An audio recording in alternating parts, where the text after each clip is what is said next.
साल 2019 में दुनिया के सामने एक ऐसा स्कैंडल आया जिसने सबको हिलाकर रख दिया। एक अरबपति फाइनेंसर जेफरी एप्स्टीन, जिसका नाम दुनिया के सबसे ताकतवर लोगों से जुड़ा था। राजनेता, अरबपति, यहां तक कि शाही परिवार, वैज्ञानिक और बड़ी बड़ी हस्तियां। तो सबसे बड़ा सवाल यही है कि सत्ता का इतना बड़ा ग्लोबल नेटवर्क इतने लंबे समय तक इतने गहरे और काले राज को आखिर छुपाए कैसे रख सका। चलिए इस पूरे मामले में हम पड़ताल करते हैं सत्ता, दौलत और उन छिपे हुए सच की। इस कहानी को समझने के लिए हमें एकदम शुरुआत में जाना होगा, जेफरी एप्स्टीन के शुरुआती दिनों में। वो एक गणित का टीचर था और वहां से वो एक रहस्यमयी फाइनेंसर बन गया, और यही सफर उसकी बेहिसाब दौलत के रहस्य को और भी गहरा कर देता है। देखिए, एप्स्टीन कोई आम अरबपति नहीं था, और यही बात सबसे अजीब है। आमतौर पर क्या होता है, ज्यादातर अरबपतियों की अपनी पब्लिक कंपनियां होती हैं, उनके इन्वेस्टमेंट्स का एक पब्लिक रिकॉर्ड होता है ना। पर एप्स्टीन का ना तो कोई पब्लिक कंपनी थी और ना ही कोई पब्लिक इन्वेस्टमेंट रिकॉर्ड। और तो और उसने तो अपनी कॉलेज की डिग्री तक पूरी नहीं की थी। इसी वजह से उसकी दौलत का सोर्स हमेशा एक बड़ा सवाल रहा। तो फिर वो इतना अमीर बना कैसे? उसकी जिंदगी में सबसे बड़ा मोड़ तब आया जब वो लेस्ली वेक्सनर का फाइनेंशियल मैनेजर बना। वेक्सनर, जो विक्टोरिया सीक्रेट बनाने वाली कंपनी एल ब्रांड्स के मालिक थे। बस इसी एक रिश्ते ने उसे करोड़ों डॉलर का कंट्रोल और दुनिया के सबसे ऊंचे तबके में सीधी एंट्री दे दी। फिर उसने बनाई एक कंपनी, फाइनेंशियल ट्रस्ट कंपनी। नाम तो सीधा साधा है, पर यह थी बड़ी रहस्यमयी। दावा यह था कि ये फर्म सिर्फ और सिर्फ अरबपति क्लाइंट्स का पैसा मैनेज करती है। पर वो अरबपति कौन थे, ये कभी किसी को पता नहीं चला, और इसी सीक्रेसी ने उसके सारे बिजनेस पर एक पर्दा डाले रखा। तो ये तो हुई पैसों की बात, लेकिन अब हम इस मामले के उस स्याह पहलू पर आते हैं जिसने इसे दुनिया का सबसे बड़ा स्कैंडल बना दिया। चलिए देखते हैं कि ये ट्रैफिकिंग ऑपरेशन आखिर काम कैसे करता था। पीड़ितों ने जो बताया है उसके हिसाब से भर्ती करने का एक पूरा पैटर्न था, एक तरीका। सबसे पहले वो टीनेज लड़कियों को टारगेट करते थे, फिर उन्हें मसाज के नाम पर पैसों का लालच दिया जाता था। इसके बाद उन्हें अपने दोस्तों को भी लाने के लिए उकसाया जाता था, और बस ऐसे ही ये जाल फैलता चला गया। और ये सब कुछ एक दो नहीं, बल्कि कई जगहों पर हो रहा था।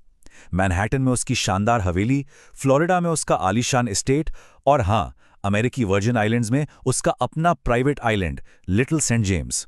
ये वो जगह थी जिनका जिक्र बार बार पीड़ितों ने अपनी गवाही में किया है। इस पूरे नेटवर्क में एप्स्टीन अकेला नहीं था।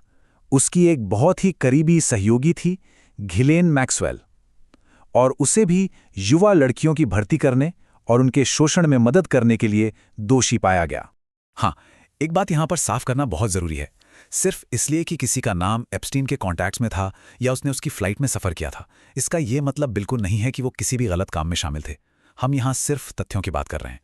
अब आते हैं कहानी के आखिरी हिस्से पर, उसका पतन, जो कि विवादों, देरी से मिले न्याय और एक बहुत ही चौंकाने वाले अंत से भरा हुआ है।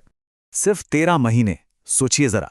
2008 में इतने गंभीर आरोपों के बाद भी एप्स्टीन को सिर्फ 13 महीने की सजा मिली।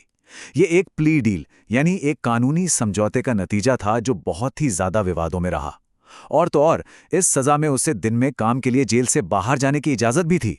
इसी बात ने न्याय व्यवस्था पर ही सवाल खड़े कर दिए थे। आइए एक नजर डालते हैं कि ये सब कब और कैसे हुआ। 2005 में फ्लोरिडा में पुलिस ने जांच शुरू की। फिर 2008 में उसे वो विवादित 13 महीने की सजा मिली। सालों बाद 2019 में उसे फिर से गिरफ्तार किया गया, लेकिन अगस्त 2019 में अपने ट्रायल से ठीक पहले जेल में उसकी मौत हो गई। और आखिर में 2021 में उसकी सहयोगी घिलेन मैक्सवेल को दोषी ठहराया गया और 20 साल की जेल हुई। एप्स्टीन की मौत ये अपने आप में एक बहुत बड़ा रहस्य है। उस रात ड्यूटी पर जो गार्ड थे वो कथित तौर पर सो रहे थे। सर्विलेंस कैमरे वो भी खराब थे, और उसे कुछ ही दिन पहले सुसाइड वॉच से हटाया गया था। ऑफिशियल रूलिंग तो सुसाइड की है, लेकिन इन हालातों ने दुनिया भर में कई सवाल और थ्योरीज को जन्म दिया। तो अब जबकि इतने सारे दस्तावेज सामने आ चुके हैं, चलिए उन सवालों पर नजर डालते हैं जिनका जवाब आज भी किसी के पास नहीं है। सबसे पहला सवाल, वही जहां से सब शुरू हुआ था, उसकी दौलत का असली सोर्स क्या था और वो सच में कितनी थी? ये आज भी एक पहेली है। दूसरा, उसकी वो सीक्रेट फाइनेंशियल कंपनी, उसके वो गुमनाम अरबपति क्लाइंट्स आखिर कौन थे? अगर उनकी पहचान सामने आ जाए तो शायद उसके पावर के नेटवर्क का पूरा सच पता चल सकता है। और हाँ, ये सवाल जो शायद सबसे ज्यादा पूछा जाता है, क्या इस नेटवर्क में और भी पावरफुल लोग शामिल थे जो आज भी कानून की पकड़ से बाहर हैं? और आखिर में उसकी मौत की रात, एक हाई प्रोफाइल कैदी के लिए एक हाई सिक्योरिटी जेल में सिक्योरिटी इस तरह से पूरी तरह फेल कैसे हो गई? ये एक ऐसा सवाल है जो पूरे सिस्टम पर ही उंगली उठाता है। आखिर में ये पूरा केस एक बहुत ही कड़वा सच हमारे सामने रखता है कि कभी-कभी सत्ता, दौलत और रसूख न्याय से भी ज्यादा ताकतवर हो जाते हैं।